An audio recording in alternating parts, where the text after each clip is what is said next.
Onde está Deus quando parece que Ele se esqueceu de nós? Essa é a pergunta que ecoava silenciosa entre os hebreus, escravizados, humilhados, esmagados por um império que os via como menos que nada. No calor escaldante do deserto egípcio, entre tijolos e chicotadas, milhares de vozes clamavam, mas o céu parecia mudo. O povo de Deus, o povo da promessa, agora era o povo da dor. Durante anos, talvez décadas, a única resposta era o silêncio. Nenhuma libertação, nenhum profeta, nenhuma intervenção divina. Só o som das correntes, o peso da opressão e a lembrança distante de um Deus que um dia prometeu bênção a Abraão, mas que agora parecia distante demais para ouvir o clamor de seus descendentes. E então, o inimaginável acontece. Um rei levanta-se com medo, não de exércitos, não de armas, mas de bebês. Sim, crianças indefesas que crescem rápido demais. O faraó sente que algo está por vir e tenta impedir o plano de Deus com um decreto cruel. Matem todos os meninos hebreus que nascerem. Uma tentativa desesperada de impedir o nascimento de um libertador. Mas o que ele não sabia é que quando o homem decreta a morte, Deus já escreveu vida. É nesse cenário sombrio que nasce um menino. Frágil, chorando, sem culpa alguma do mundo em que foi lançado. Um bebê destinado a morrer, mas que por trás das cortinas do invisível era sustentado pelas mãos do próprio Deus. Sua mãe, uma mulher simples, mas cheia de fé, decide desafiar o impossível. Ela esconde seu filho por 3 meses. Depois, em um ato de coragem e dor, o coloca em um cesto, sela com betume e o solta no rio. Não era abandono, era entrega, não era desespero, era fé em ação. Um clamor silencioso. Senhor, se tu ainda estás aí, salva meu filho. O Nilo carregava não apenas um bebê, mas um destino. E enquanto as águas fluíam, os céus se moviam. Agora imagine, o mesmo rio que matou tantos foi o caminho de salvação de um. E o coração mais improvável do Egito, o da filha do próprio faraó, é tocado por compaixão. Ela o encontra, o segura nos braços e diz: chamarei seu nome Moisés, porque das águas o tirei. Que ironia! O menino que o Egito tentou afogar cresceria dentro do próprio palácio do faraó. Vestiria túnicas reais, comeria na mesa dos opressores, aprenderia sua língua, seus códigos, sua guerra, e tudo isso sem saber que um dia voltaria não como um príncipe, mas como um instrumento de Deus. Mas antes da libertação, vem a crise de identidade. Antes da fé, vem o confronto com o próprio passado. Antes de se tornar o libertador, Moisés precisaria ser quebrado, lapidado, moldado. E é nessa jornada que ele e todos nós descobrimos que Deus não se atrasa. Ele prepara, ele esconde, ele observa e então ele age. Porque a história de Moisés não começa quando ele enfrenta o faraó. Começa muito antes. Começa com uma mulher que teve fé suficiente para soltar e um Deus que nunca deixou de ouvir. E agora, vamos entrar mais fundo nesse rio, porque o menino que foi salvo das águas está prestes a se tornar o homem que vai abrir o mar. Se essa história já mexeu com você, se em algum momento da sua vida você também se perguntou: será que Deus se esqueceu de mim? Então você entende a dor silenciosa que muitos carregam no coração. E é exatamente por isso que estamos aqui, para contar histórias que tocam, que curam, que reacendem a fé. Então, se essa mensagem está fazendo sentido para você, deixa o seu like nesse vídeo. Isso ajuda muito o canal a alcançar mais pessoas que também precisam ouvir essa palavra. E me conta aqui nos comentários: você já viveu um momento onde tudo parecia perdido, mas algo lá no fundo te fez continuar? Seu relato pode inspirar alguém que está passando por isso agora. E se você ainda não faz parte da nossa comunidade, se inscreve no canal. Aqui, cada vídeo é feito com zelo, com propósito e com fé, para te lembrar que mesmo quando tudo parece silencioso, Deus continua escrevendo a história. Agora, respira fundo, porque o que vem a seguir vai te surpreender. O silêncio de Deus pode ser uma das experiências mais difíceis para quem acredita. Não o silêncio comum, mas aquele tipo de silêncio que grita, que pesa no peito, que deixa a alma inquieta. O povo hebreu sabia bem o que era isso. Eles tinham promessas. Tinham histórias sobre um Deus que abriu os céus, que falou com Abraão, que fez alianças com Isaque, que guiou Jacó. Mas agora, onde estava esse Deus? Os anos passaram como areia entre os dedos. E a cada geração, a esperança parecia mais distante. Os olhos dos idosos estavam cansados de esperar. As mãos dos homens, marcadas pelos tijolos e correntes. As mulheres já não cantavam como antes. Agora, choravam por seus filhos. O Egito tinha se tornado um lugar de morte lenta. Era um sistema cruel. Enquanto cresciam em número, eram esmagados em dignidade. E não era apenas trabalho forçado, era escravidão da alma. O faraó os via como uma ameaça, um povo diferente, forte, numeroso, perigoso. A solução? Subjugar, controlar, distorcer suas origens, apagar sua fé, fazê-los esquecer quem eram e, principalmente, a quem pertenciam. Mas algo dentro deles se recusava a morrer. Mesmo entre açoites e insultos, havia uma chama acesa, uma memória quase apagada, mas ainda viva. Eles se lembravam do Deus de seus pais, e mesmo sem respostas, continuavam clamando. Mesmo sem sinais, continuavam orando. Porque a fé verdadeira não depende de sinais visíveis. Ela se sustenta na certeza de que Deus continua sendo Deus, mesmo quando tudo diz o contrário. E é aí que a história muda. A ordem do faraó para matar todos os meninos hebreus recém-nascidos foi como uma facada no coração do povo. Como matar esperança? Como impedir um nascimento que nem aconteceu? Ainda, era mais do que medo político. Era guerra espiritual. Porque o inimigo sempre tenta calar o propósito de Deus antes mesmo dele nascer. Ele sabe que quando um libertador é gerado, o inferno treme. E o Egito sabia que algo ou alguém estava vindo. Mas o que fazer quando o rei tem poder sobre a vida e sobre a morte? Como resistir a um império com apenas fé nas mãos? As parteiras hebreias, mulheres corajosas, desobedeceram secretamente. Escondiam bebês, enganavam o sistema, lutavam com o que tinham. Porque quando Deus quer salvar, Ele começa pelos detalhes, pela fidelidade no pouco, pelo sim silencioso dos anônimos. Foi nesse cenário tenso, escuro, sufocante, que nasceu um menino, ainda sem nome, sem força, sem defesa, mas cheio de destino. A mãe olhou para ele e sentiu algo diferente. Talvez fosse instinto, talvez fosse espiritual, talvez as duas coisas. Mas ela sabia, esse não pode morrer. E durante 3 meses ela o escondeu. Imagina o medo, o choro abafado, o desespero a cada batida na porta, a tensão constante, até que chegou o momento em que não dava mais para esconder. E então ela prepara um cesto selado com betume, à prova d'água. Mas nenhuma proteção seria suficiente se não fosse Deus por trás. Aquela mulher com mãos trêmulas e fé firme coloca o bebê no rio. O mesmo rio que levou tantas vidas. O mesmo rio que carregava corpos. Mas agora ele carrega um propósito. Imagina a cena. A correnteza levando o que ela mais amava.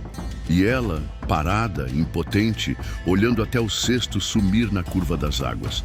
Não era só um bebê, era um pedido, um clamor, um grito por socorro lançado nas mãos de Deus. Enquanto isso, do outro lado da cidade, a filha do faraó caminha até o rio. Uma mulher egípcia, criada em meio aos deuses falsos, longe do Deus de Israel. Mas ali, naquele momento, ela vê o cesto. E ao abri-lo, o bebê chora. Um choro que atravessa o coração dela como uma flecha, porque Deus sabe usar até o choro de uma criança para tocar alguém poderoso. Ela o acolhe e decide adotá-lo. O nome: Moisés, porque das águas foi tirado.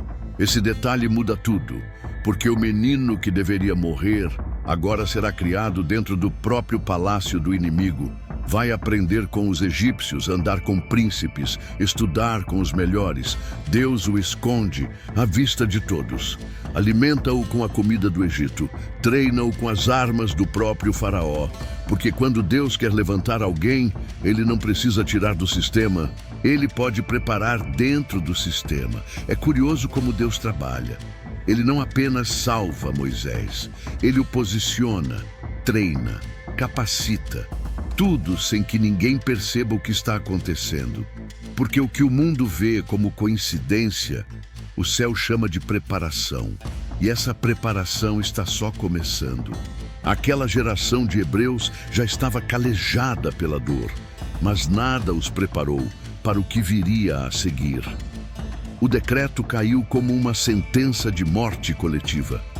O faraó, ao ver o povo hebreu se multiplicando, não suportou a ideia de perder o controle. Um novo medo nasceu dentro dele, um medo disfarçado de estratégia. Ele chamou seus conselheiros, seus generais, seus sacerdotes e anunciou com frieza: todo filho homem que nascer entre os hebreus deve ser lançado ao rio. Não havia negociação, não havia piedade. Era uma ordem real, selada com sangue antes mesmo de ser executada. Imagine o terror que tomou conta das famílias. Mulheres grávidas chorando baixinho no escuro, com medo de que alguém ouvisse o som da vida crescendo em seus ventres. Homens de mãos atadas, incapazes de proteger seus filhos. Parteiras obrigadas a colaborar com a morte.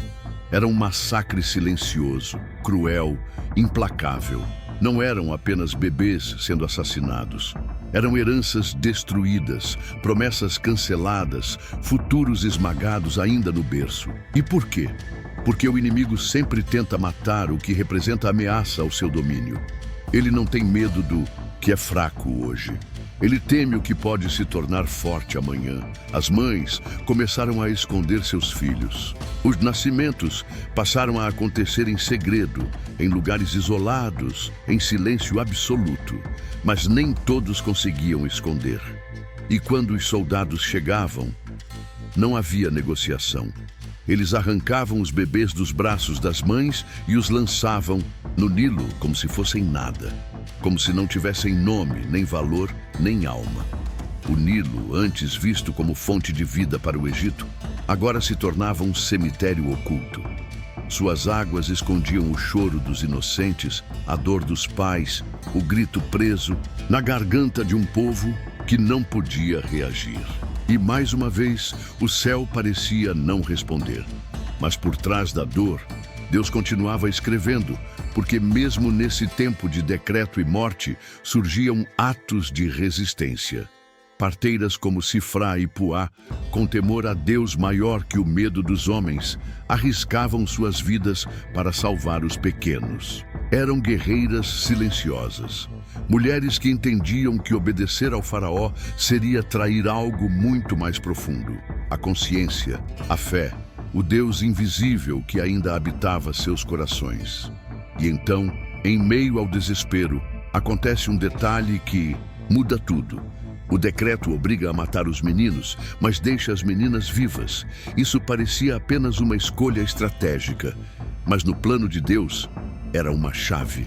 Porque seria justamente uma mulher egípcia, filha do próprio faraó, que acolheria aquele bebê hebreu escondido e o criaria como filho.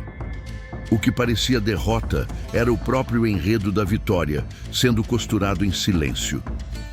Joquebede, mãe de Moisés, escuta sobre o decreto. Ela sabe o risco, mas também sabe o que sente. E o que sente é que aquele menino tem um chamado diferente. Algo dentro dela pulsa mais forte que o medo, e ela decide lutar. Não com espadas, mas com fé. Por 3 meses, ela mantém o Bersietoi, Bebê escondido. Cada dia é um milagre, cada noite um novo risco.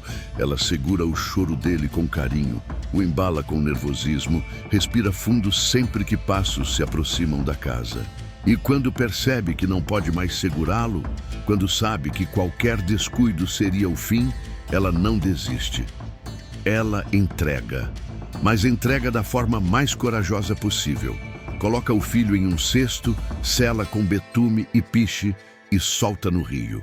Ela não o abandona, ela o consagra, porque quem conhece o Deus da promessa sabe que mesmo quando não pode fazer mais nada, ainda pode confiar. O cesto flutua, o bebê dorme. As águas do Nilo, agora cúmplices do livramento, seguem seu caminho. E, o mais irônico, aquela ordem real, lancem os meninos ao rio, foi exatamente o que salvou Moisés. O mesmo decreto que matou muitos foi o caminho de vida para um. Porque quando Deus quer salvar alguém, Ele usa até a arma do inimigo como ponte para o propósito. O palácio que decretou a morte tornou-se o berço da vida. A família real que assinou o fim agora alimentava, vestia e treinava o escolhido de Deus. E tudo isso acontecia sob os olhos do próprio Faraó. O plano de Deus é tão sutil que o inimigo não percebe até ser tarde demais. Enquanto Moisés crescia entre colunas douradas, os hebreus ainda sofriam, ainda esperavam, ainda clamavam, mas o céu já estava agindo. Em silêncio, com sabedoria, com precisão. Porque quando Deus quer libertar um povo, Ele começa levantando um libertador. E esse libertador estava sendo preparado no lugar mais improvável de todos, mesmo sabendo que era um menino hebreu, um dos amaldiçoados pelo Egito. Ela não teve dúvidas. Aquele bebê seria seu filho, e ali estava o primeiro milagre dentro do milagre. Porque o inimigo queria matá-lo no Nilo, mas Deus usou o Nilo como caminho para conduzi-lo ao trono. O plano de Faraó, arquitetado com medo, foi desfeito com um simples gesto de misericórdia. A filha de Faraó decide adotá-lo. Dá-lhe o nome de Moisés, que significa tirado das águas. Um nome com memória, com dor e com promessa. Um nome que carrega sua origem e antecipa seu futuro.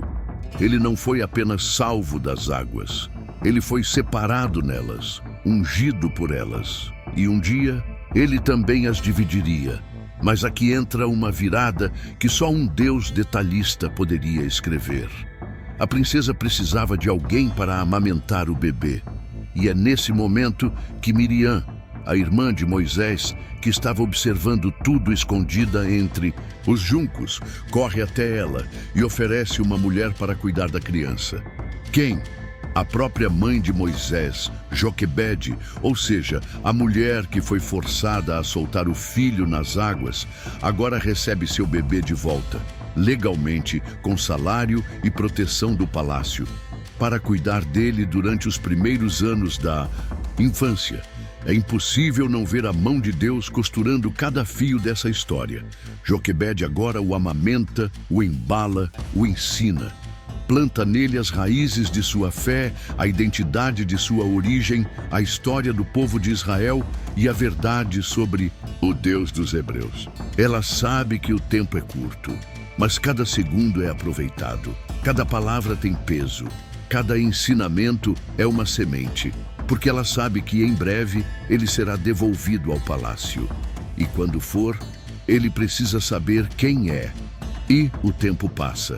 Moisés cresce entre colunas de ouro, espelhos de bronze, escadas de mármore e guardas armados. Ele veste roupas finas, fala a língua dos nobres, é treinado como um príncipe egípcio, aprende estratégias militares, administração, cultura e religião. Ao seu redor, tudo grita poder, riqueza, domínio. Mas dentro dele, algo não encaixa. Ele vê o sofrimento dos hebreus e sente que aquilo o incomoda mais do que deveria.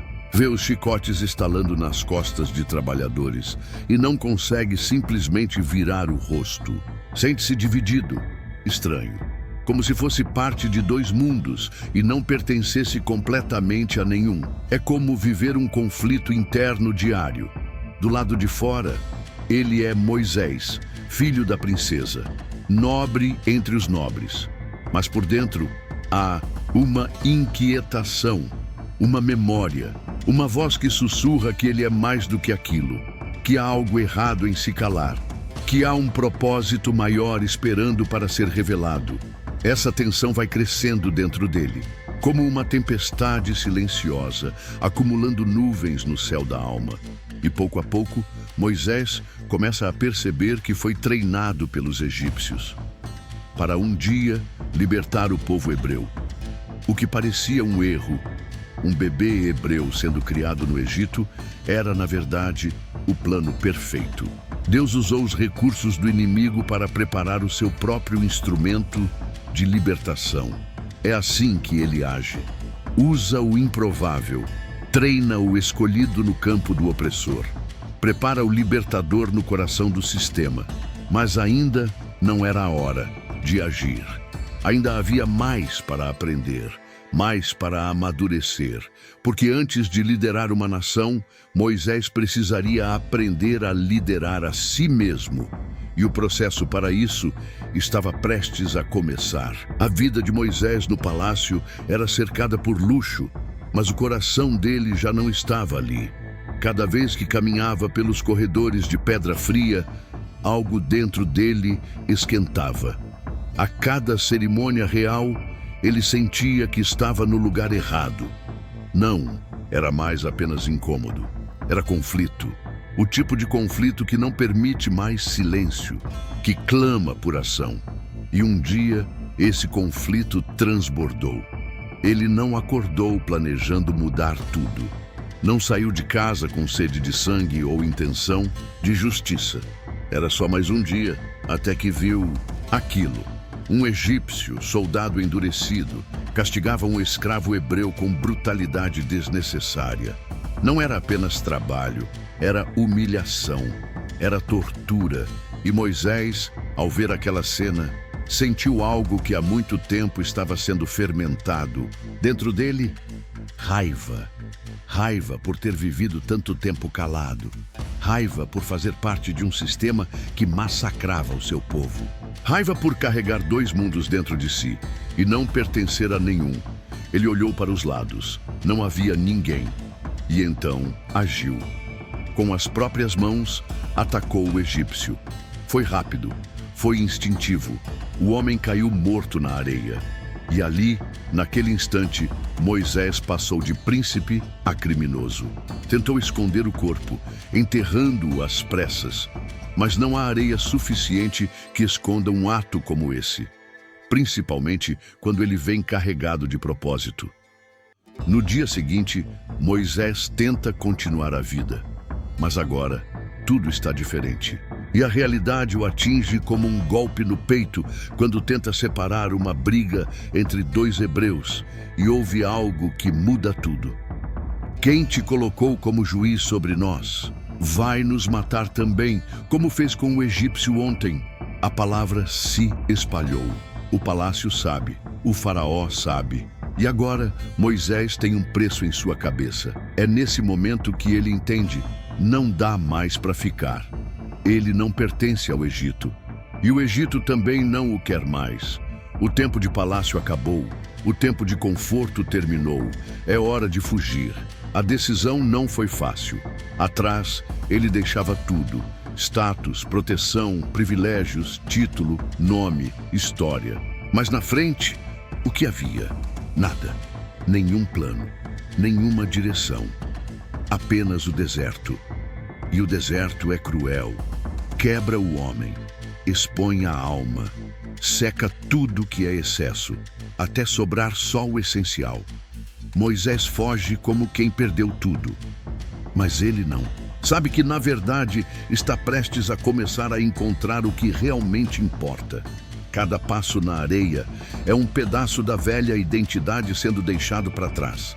Ele já não é mais príncipe, não é mais nobre, não tem trono, não tem casa, não tem destino. É um homem em fuga, de si mesmo, do passado, da culpa. Mas é nesse cenário de perda total que Deus começa a agir com mais clareza. Em Midian, Moisés chega exausto, ferido, assustado. Mas é ali que ele encontra abrigo. Ele defende as filhas de um sacerdote local, Reuel, de alguns pastores hostis, um gesto de coragem que chama a atenção. Como recompensa, é acolhido, recebe alimento, descanso e, com o tempo, recebe Zípora como esposa. O homem que fugiu do Egito agora vive como pastor.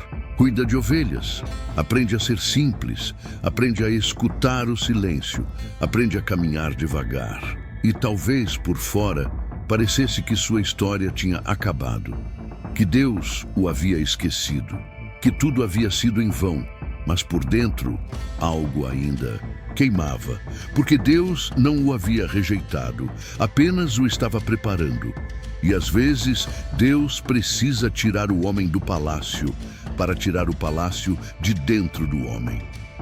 O tempo passa, anos, décadas. O povo de Israel continua sofrendo, o Egito continua oprimindo.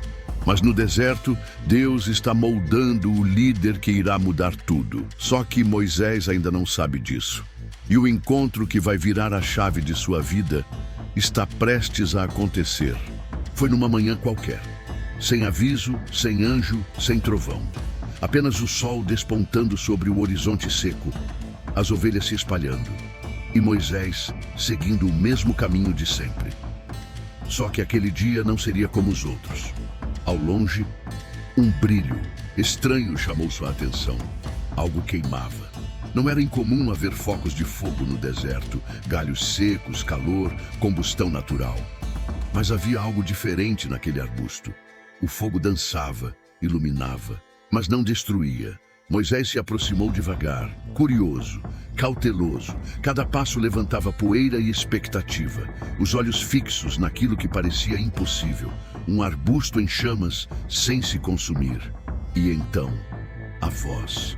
Moisés. Ele parou. O coração parou. Moisés. Era o seu nome. Não um eco qualquer. Era alguém o chamando pelo nome. Alguém que conhecia seu passado, sua dor, seu erro, e ainda assim o chamava. Eis-me aqui, respondeu. A única coisa que conseguiu dizer, a voz então continuou, firme, mas com reverência. Tira as sandálias dos pés, porque o lugar em que estás é terra santa. Ali, no meio do nada, Moisés encontra o tudo. Um Deus santo, um Deus vivo, um Deus presente, um Deus que queima sem consumir. Ele cobre o rosto. Tem medo de olhar, não sabe se deve ficar ou fugir, mas a voz continua. E agora não é apenas um chamado, é uma missão. Tenho visto a aflição do meu povo no Egito e ouvi o seu clamor. Conheço o seu sofrimento, por isso desci para livrá-lo. Moisés escuta como quem sonha. Aquela promessa antiga enterrada sob os escombros da escravidão está viva.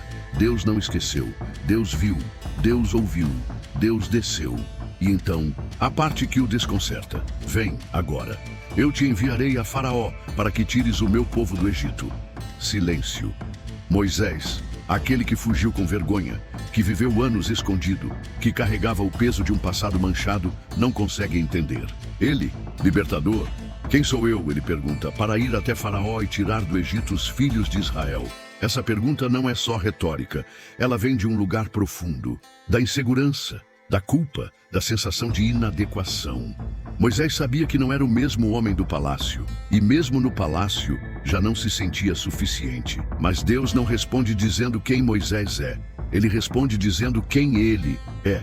Eu estarei contigo. Essa frase muda tudo, porque não é sobre a força de Moisés, nem sobre seu preparo, nem sobre sua eloquência. É sobre a presença de Deus. Mesmo assim, Moisés continua tentando fugir. Questiona, pede sinais. Lembra que não sabe falar bem. Tenta argumentar com o Deus do universo, mas cada argumento é derrubado com graça e firmeza. E se perguntarem o teu nome? Moisés insiste. E Deus responde com uma das declarações mais poderosas de toda a Escritura. Eu sou o que sou.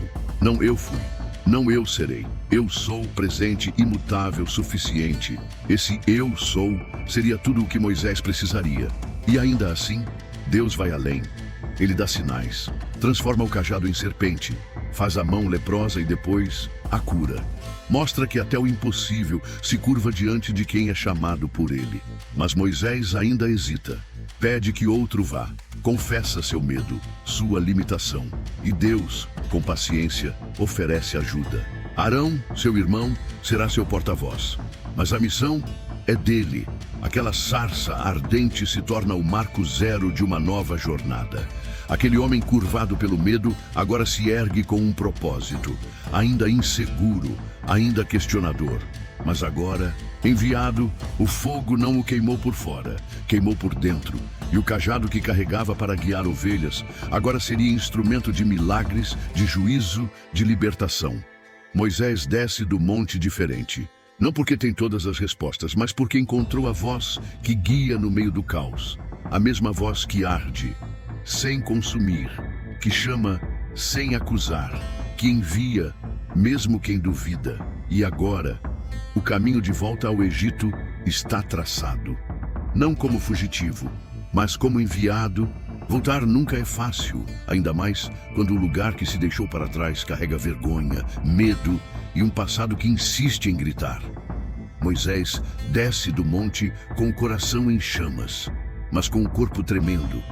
Ele foi chamado, escolhido, enviado. Mas isso não apaga os anos de exílio. O rosto do egípcio morto, o olhar desconfiado dos hebreus, o peso de ser alguém que já fracassou. Voltar ao Egito era mais do que enfrentar um rei. Era enfrentar a si mesmo. Mas ele obedece. Porque quando Deus chama, o único caminho seguro é o da obediência. Com o cajado na mão e a palavra de Deus no peito, Moisés segue. Zípora, sua esposa e seus filhos o acompanham parte do caminho. Mas ele sabe. A jornada que começou ali, no deserto, era algo que ele teria que viver com o céu ao lado e os pés na areia da guerra. Quando chega, a cidade já não é a mesma, mas o sistema continua intacto. A opressão permanece. O povo hebreu, agora ainda mais cansado, não o reconhece como libertador. Muitos nem lembram dele, outros o tratam com desconfiança. Lá vem o príncipe que virou pastor e agora diz que foi enviado por Deus. Mas Moisés não veio sozinho. Deus o orienta a procurar Arão, seu irmão mais velho, e juntos eles formam o primeiro elo da liderança que transformaria uma geração. Arão escuta, Arão crê, e Arão fala por Moisés. A voz que Moisés não tinha, agora tinha um eco, e então chega o dia em que ele entra no palácio novamente. O mesmo chão de mármore, as mesmas colunas, o mesmo ar pesado. Mas agora ele não vem como príncipe, não vem como fugitivo. Vem como mensageiro do eu sou. Faraó o encara. Talvez um novo faraó, um mais endurecido, ou talvez o mesmo. O texto não deixa claro, mas a postura é a mesma: arrogância, orgulho, domínio. Ele ouve Moisés dizer: assim diz o Senhor, Deus de Israel, deixa o meu povo ir para que me celebre uma festa no deserto. E o palácio treme, não por fora, mas por dentro, porque aquilo não era um pedido, era uma ordem celestial. A maior autoridade do mundo antigo agora ouvia de um simples pastor uma exigência que cortava o coração do Egito. Solte os escravos, libere os hebreus, quebre as correntes. Faraó ri, desdenha, responde com desdém: quem é o Senhor, para que eu obedeça à sua voz? Não conheço o Senhor, e também não deixarei Israel ir. Ali se estabelece uma batalha de reinos, de vontades, de deuses. Não era só Moisés contra o faraó. Era o Deus de Israel contra os deuses do Egito. A verdade contra o sistema. A liberdade contra a opressão. Como resposta, Faraó não apenas recusa, ele aumenta o sofrimento do povo, retira a palha para os tijolos, mas exige a mesma produção. Obriga os capatazes hebreus a maltratarem seus próprios irmãos. Cria um sistema de caos e culpa. E quem aparece como culpado? Moisés no povo começa a duvidar dele. A culpa se espalha, a revolta cresce. Moisés, confuso, volta-se a Deus. Senhor, por que afliges este povo? Por que me enviaste? O coração dele se despedaça. Ele foi obediente. Falou o que Deus mandou. Mas a dor aumentou. E isso, para muitos, é o maior dilema da fé. Quando seguimos a vontade de Deus e a situação parece piorar. Mas o que Moisés ainda não entendia é que antes da libertação vem o confronto. E o confronto exige que tudo seja sacudido. Porque para sair do Egito, o Egito precisa primeiro sair de dentro do povo. Deus, então, fala com autoridade. Agora verás o que hei de fazer a Faraó. É o prenúncio de algo grande, algo ainda invisível, mas já decidido no céu. Moisés permanece, mesmo ferido, mesmo desacreditado, mesmo sem entender. Porque o que sustenta alguém chamado por Deus não é a aprovação dos homens, nem o sucesso imediato. É a certeza de que a missão não nasceu no coração dele, mas no coração do próprio Criador. E o coração de Deus já havia decidido libertar o seu povo, enquanto as pragas se intensificavam e o Egito gemia em desespero. Deus falava com clareza com Moisés. Ele não queria apenas libertar o povo, ele queria marcar uma geração. Não bastava sair do Egito, era preciso lembrar por que estavam saindo. Gravar no coração que aquela libertação vinha do céu e não da força humana. O sol ainda nem havia nascido quando os hebreus começaram a se mover. Foram séculos esperando por aquele momento e agora, finalmente, estavam saindo. Não fugindo, saindo de cabeça erguida. Como um povo conduzido, não como um povo expulsado. Levavam seus filhos, suas poucas posses, os ossos de José e algo novo no coração: liberdade. Mas a liberdade, muitas vezes, caminha junto com o medo, porque deixar o Egito não significava apenas sair de um lugar. Significava romper com tudo o que havia sido a única realidade durante gerações. Eles estavam indo rumo ao desconhecido. Não tinham mapa, não tinham exército, não tinham garantias. Tinham só uma palavra: eu estarei convosco. E essa presença era visível. De dia, uma coluna de nuvem ia à frente do povo. De noite, uma coluna de fogo. Deus não apenas os libertou, ele ia com eles, guiando, protegendo, cuidando. Era como se dissesse: vocês não sabem o caminho, mas eu sou o caminho. Só que a jornada mal tinha começado e o perigo já os alcançava. Faraó mudou de ideia. A perda de seu primogênito o havia quebrado. Mas o orgulho não morreu. Ao perceber que os hebreus realmente haviam partido, sua fúria reacendeu. Reuniu seus melhores guerreiros, seus carros de guerra, seus cavaleiros e partiu em perseguição. Era o império contra o povo, a elite militar contra ex-escravos. E para completar, Deus ordenou que o povo acampasse próximo ao Mar Vermelho. Aparentemente, um erro tático, uma armadilha. À frente, mar. Atrás, exército. O povo entrou em pânico. Olharam para Moisés com desespero, com raiva, com medo. Foi por falta de túmulos no Egito que nos tiraste de lá? Teríamos preferido servir aos egípcios do que morrer aqui no deserto. A fé que brilhava na noite anterior agora tremia, porque assim somos, frágeis quando o medo aperta, e esquecemos facilmente que o mesmo Deus que abriu o caminho até aqui continua presente quando ele parece acabar. Moisés, diante daquele povo, diante daquele mar, levanta a voz. Uma voz que já não vem do palácio, nem do deserto, mas da sarça, da intimidade, da autoridade dada por Deus. Não temais. Estai quietos e vede o livramento do Senhor, porque os egípcios que hoje vistes, nunca mais os tornareis a ver. Deus então fala com Moisés, mas não para consolá-lo, para mandá-lo agir. Porque clamas a mim, dize ao povo que marche. O momento havia chegado, o impossível estava prestes a se curvar. Moisés levanta o cajado, o mesmo cajado que já havia tocado o Nilo, invocado pragas, apontado juízo. Agora ele o ergue sobre o mar, e o mar se abre, não em simbologia, não em metáfora, em realidade. As águas se dividem, formando paredes, o chão seco, um corredor aberto entre dois mundos. um caminho feito pelo Criador em resposta à fé de um homem e ao clamor de um povo. A multidão atravessa, não correndo em pânico, mas caminhando sob a cobertura da glória. A coluna de nuvem os protege, a coluna de fogo os guia. E os passos na areia seca se tornam um marco eterno da fidelidade de Deus. O Egito tenta seguir. Cavaleiros entram atrás deles, carros avançam, mas Deus não compartilha seus caminhos com opressores. Quando o último hebreu sai da passagem, Moisés estende novamente o cajado e o mar se fecha, com força, com fúria, com juízo. Os carros egípcios são engolidos, os soldados vencidos. O exército mais temido da época, destruído pela mão do Deus invisível. O povo para, olha, percebe, eles estão livres. Verdadeiramente livres, não apenas fora do Egito, sem mais o Egito sobre eles. O silêncio que se segue não é de medo, mas de reverência. O povo se dá conta do que acabou de viver, e a primeira resposta é adoração. Miriam, irmã de Moisés, pega o tamborim. As mulheres a seguem, elas dançam, cantam, celebram, porque onde havia pranto, agora há louvor.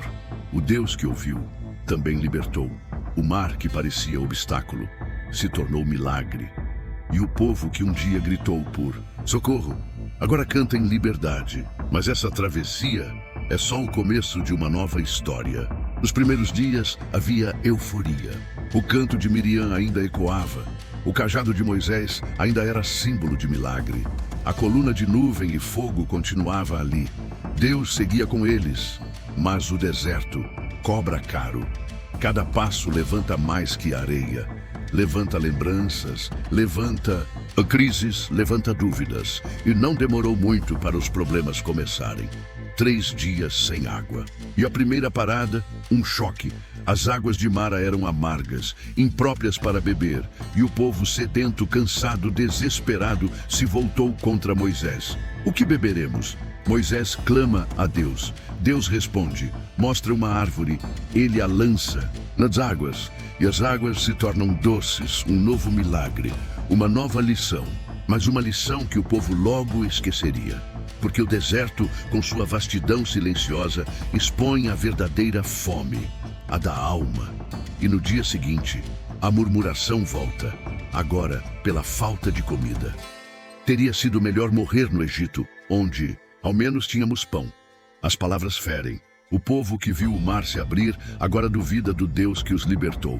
Eles querem pão, querem carne, querem rotina, querem controlar a provisão.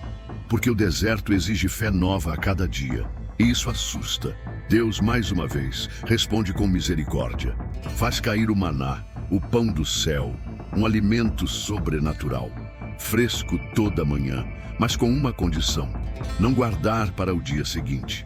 Era o treino da dependência, o milagre da confiança. Mas até isso foi desobedecido por alguns. Guardaram, o maná apodreceu, criou vermes, porque o céu nunca se mistura com a ansiedade humana. Deus também mandou codornizes para saciar a carne e fez brotar água de uma rocha no meio do nada. Porque mesmo quando o povo falha, Deus continua sendo fiel. Mas o verdadeiro desafio de Moisés não era o deserto em si, era o povo. Gente cansada, gente que havia sido oprimida por gerações e agora precisava aprender a ser livre, precisava de identidade, de direção, de transformação. Moisés se via cercado de queixas, de acusações, de instabilidade emocional. Às vezes ele mesmo desabava diante de Deus. Por que me deixaste com esse povo? É peso demais para mim. Eu sozinho não aguento. Mas mesmo assim, continuava, guiava, ajudava, clamava, porque sabia que não estava ali por escolha própria. Estava ali porque Deus o chamou. E quando Deus chama, ele sustenta, mesmo quando o chão é seco, mesmo quando a multidão reclama, mesmo quando o líder sangra por dentro. Foi nesse contexto que Deus começou a preparar o próximo grande momento, o encontro do povo com sua presença. Deus queria mais do que conduzir, queria se revelar, queria falar com eles. Olho no olho, queria que soubessem que a nuvem, o maná, a água eram apenas sinais, mas ele era o Deus verdadeiro, próximo, santo, eterno. Por isso, levou o povo ao pé do Monte Sinai.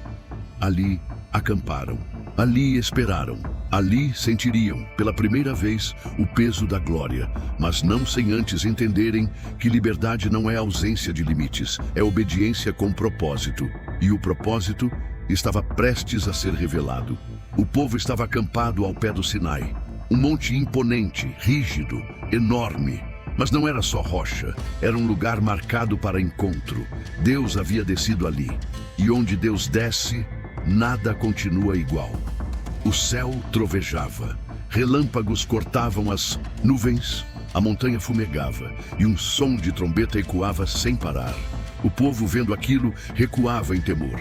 Tremiam, cobriam o rosto, não ousavam se aproximar. Mas Moisés subiu. Subiu porque Deus o chamou. Subiu porque seu coração não queria só os milagres, queria o Deus dos milagres. A caminhada foi longa, sozinho, silenciosa. Cada passo mais alto, mais frio, mais próximo da glória. E então, ele chegou. Deus falou, não em enigmas, não por símbolos. Falou com Moisés como quem fala com um amigo. O que aconteceu ali está além das palavras. Deus revelou leis, direções, entregou os 10 mandamentos esculpidos pelo próprio dedo divino. Mas mais do que regras, revelou sua essência. Era o início de uma nova nação, um povo com identidade, com direção, com propósito. E Moisés era o canal entre o céu e a terra. Só que enquanto ele estava imerso na presença de Deus, o povo, lá embaixo, se perdia. 40 dias foi tempo suficiente para a fé se esfriar, para a memória se apagar, para a ansiedade assumir o controle. Eles pressionaram Arão, queriam algo visível, algo palpável, algo rápido, e Arão cedeu. O ouro que receberam como bênção virou maldição. Derreteram os brincos, moldaram um bezerro, um ídolo, uma afronta ao Deus que havia feito o mar abrir, e disseram, este é o Deus que nos tirou do Egito. A traição foi instantânea, mortal, inexplicável. Deus viu e se enfureceu. No alto do monte ele disse a Moisés, desce, porque o povo se corrompeu. Fizeram para si um bezerro, estão adorando o que é obra das suas mãos. Moisés, ao ouvir isso, sente um peso esmagador, um lamento profundo. Ele sabia que não estava apenas lidando com pessoas instáveis, mas com corações que ainda não tinham entendido quem era o Deus que os chamava. Ao descer e ver com os próprios olhos, Moisés explode, lança as tábuas no chão, quebra o símbolo da aliança, porque o povo havia quebrado o espírito da aliança muito antes. Ele destrói o bezerro, confronta Arão e depois volta a subir, mas agora diferente. Agora, não apenas para receber leis, mas para interceder, para lutar pelo povo, para pedir misericórdia. E ali, diante de Deus, ele faz um pedido ousado. Não pede vitória, nem terra, nem descanso. Ele diz, se a tua presença não for conosco, não nos faça subir daqui. Moisés não queria um destino sem Deus, não queria promessa sem presença. Não queria Canaã se tivesse que chegar lá sozinho. E mais, ele vai além.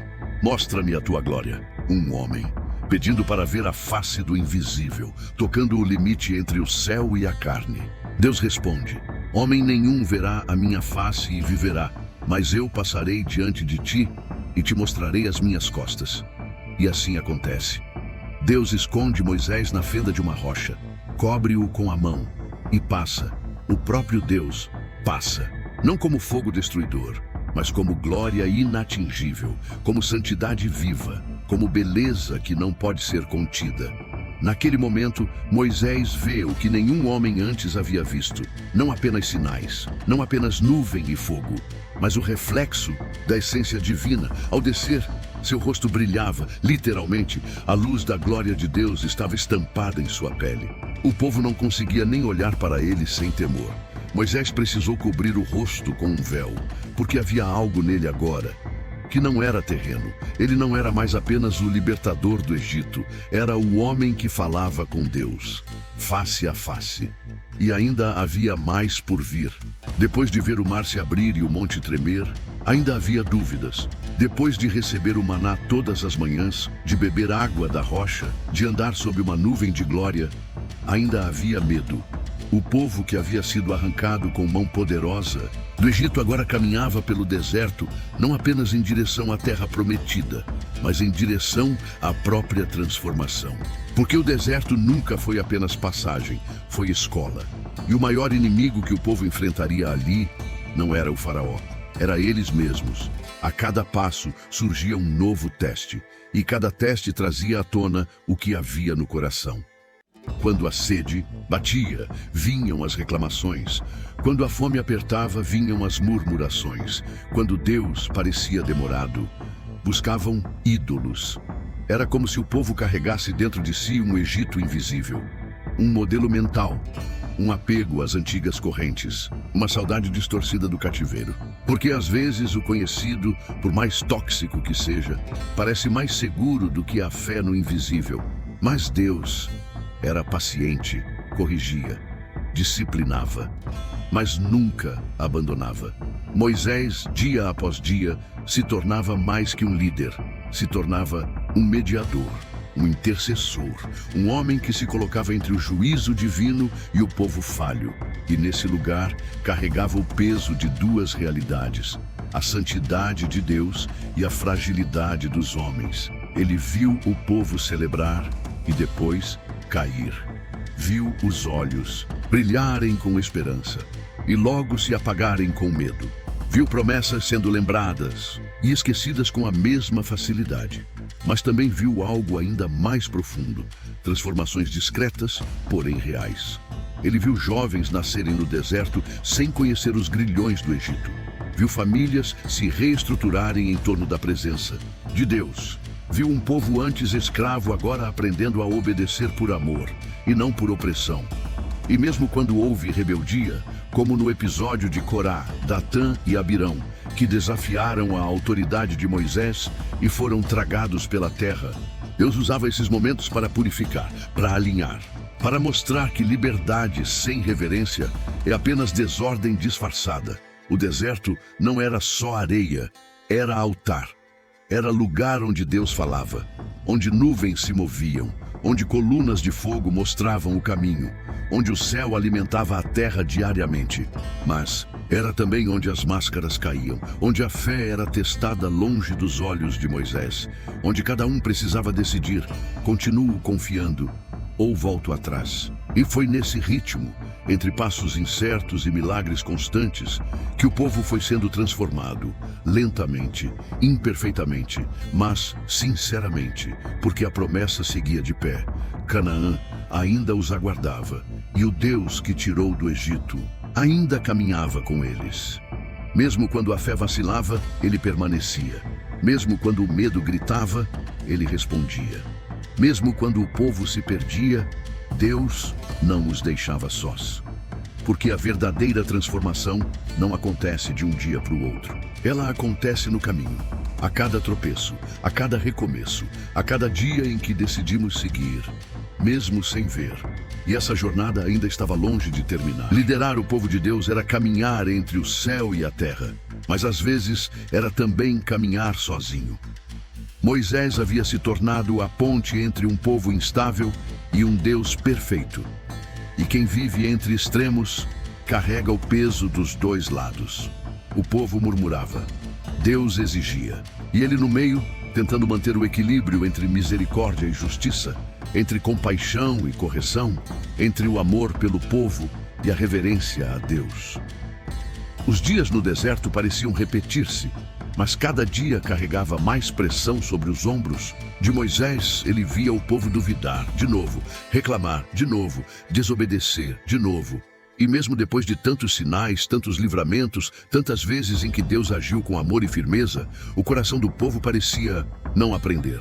E isso doía, porque Moisés não era apenas um profeta, era um pai espiritual. E ver filhos rejeitarem a verdade, mesmo quando ela estava diante dos olhos, é um tipo de dor que palavras não explicam. A pressão se intensificou num episódio emblemático. Mais uma vez, o povo estava com sede. Mais uma vez, as reclamações explodiram. Por que nos tiraste do Egito para morrermos aqui? A mesma frase, o mesmo tom, o mesmo desespero que ignorava tudo o que já havia sido vivido. Deus, com graça, dá a Moisés uma instrução clara: fala à rocha, e ela dará água. Era uma oportunidade para revelar que agora a fé deveria ser mais profunda. Que o tempo da vara, do golpe, do confronto havia passado.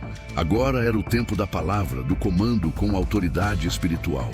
Mas Moisés estava esgotado, ferido pelas murmurações, cansado da ingratidão, machucado por anos carregando um povo que parecia não avançar. E num impulso, desobedece. Ao invés de falar à rocha, ele a fere, 2 vezes, com raiva, com dor. A água sai, o povo bebe, mas Deus se entristece, porque para o povo era só mais um milagre, mas para Deus era um desvio. Um momento em que o coração de Moisés, tão fiel por tanto tempo, cedeu à ira. Um gesto impensado, mas num líder, um gesto pesa. E ali, no silêncio que seguiu, Deus faz uma declaração que corta como lâmina. Por causa disso, não entrarás na terra prometida. Uma frase que cala o coração, que parece dura, mas que revela algo profundo. A responsabilidade de carregar a glória exige mais que paixão, exige obediência até nos detalhes. Moisés ouviu, silenciou, não se revoltou, não gritou, não fugiu, continuou, liderando, amando, intercedendo. Mesmo sabendo que não pisaria na terra que por tanto tempo sonhou, porque o verdadeiro líder serve ao propósito, não ao próprio desejo. E esse era o legado de Moisés no deserto. Não apenas milagres, mandamentos ou confrontos com Faraó, mas a fidelidade diária, a entrega, o esvaziamento, o amor por um povo que muitas vezes não o amava de volta, o compromisso com um Deus que não buscava servos perfeitos, mas corações inteiros. A história ainda não havia terminado, mas Moisés já havia deixado sua marca no chão do deserto, na tenda da congregação, no rosto iluminado pela glória, na alma de um povo que aos poucos começava a entender que Deus não era apenas um libertador, mas um pai. O tempo passou. Os dias no deserto viraram décadas, e os cabelos de Moisés, antes fortes, agora eram cinza como as nuvens que o acompanhavam. O rosto marcado pelo sol carregava também as marcas de quem ouviu a voz de Deus, de quem intercedeu pelo povo, de quem guiou, corrigiu, ensinou e amou até o fim. A geração que saíra do Egito não entraria em Canaã, não porque Deus os rejeitou, mas porque eles rejeitaram a fé. Morreram no deserto, não de sede, mas de incredulidade. E seus filhos, nascidos sob o céu aberto, acostumados a depender do invisível, agora estavam prontos para tomar posse daquilo que seus pais apenas sonharam. E Moisés sabia disso. Sabia que a transição estava chegando, que o cajado logo seria passado, que a jornada pessoal estava por encerrar. Mas antes, Deus lhe deu um presente, disse a ele: sobe ao Monte Nebo e contempla a terra que dou aos filhos de Israel. Moisés obedece. Sobe tu sozinho, passo após passo, agora com as pernas mais cansadas, mas com o espírito leve. Ele sobe não como fugitivo, não como guerreiro, mas como amigo de Deus. O mesmo que foi tirado das águas, agora é levado até o topo, e lá de cima, ele vê, os olhos percorrem montes, vales, rios. Canaã está à vista, o lugar da promessa, a terra que mana leite e mel, a herança de Abraão, a resposta aos clamores do povo. Está tudo ali, finalmente, ali. Mas ele não entra, porque sua missão era conduzir até a porta, era preparar o caminho, ensinar o povo a confiar, mostrar que Deus é fiel, mesmo quando os homens falham. Ali, no silêncio do monte, Moisés não faz queixa, não implora, ele contempla, e há paz em seus olhos. Ele sabe, seu propósito foi cumprido. A Bíblia diz que ali mesmo Deus o recolheu, e ninguém soube onde foi sepultado. Não houve funeral, não houve estátua, não houve homenagem pública, mas houve algo maior, um legado eterno. Moisés partiu, mas deixou um povo transformado, deixou mandamentos que guiariam gerações, deixou uma história que atravessaria séculos e, acima de tudo, deixou um testemunho, o de que vale a pena obedecer mesmo sem ver o fim. Vale a pena permanecer fiel, mesmo quando não se recebe tudo o que se espera. Vale a pena caminhar com Deus, mesmo que o caminho leve mais tempo do que imaginamos, porque a promessa sempre chega, mesmo que só com os olhos, mesmo que só com a alma. E Moisés, o menino que foi tirado das águas, o príncipe que se tornou pastor, o pastor que virou libertador, o homem que falou com Deus face a face, descansou. Mas sua história ainda continua, porque todo aquele que decide obedecer, mesmo quando é difícil, está, de alguma forma, seguindo os passos de Moisés. Se você chegou até aqui, é porque essa história falou com você. E talvez, assim como Moisés, você também esteja em algum tipo de deserto. Talvez esteja enfrentando gigantes invisíveis, esperando respostas que parecem não vir, ou apenas tentando entender o propósito por trás de tudo isso. Se essa mensagem tocou seu coração de alguma forma, se inscreve agora no canal. Aqui, cada vídeo é feito com alma, com verdade e com um propósito maior: reacender sua fé, te inspirar a continuar e te lembrar que Deus ainda escreve histórias com gente comum. E deixa aqui nos comentários, comente "eu recebo" se essa palavra falou com você. Seu comentário pode ser o empurrão que outra pessoa precisa para continuar também. E deixa seu like, porque isso ajuda esse vídeo a alcançar ainda mais pessoas que precisam ouvir o que você acabou de ouvir.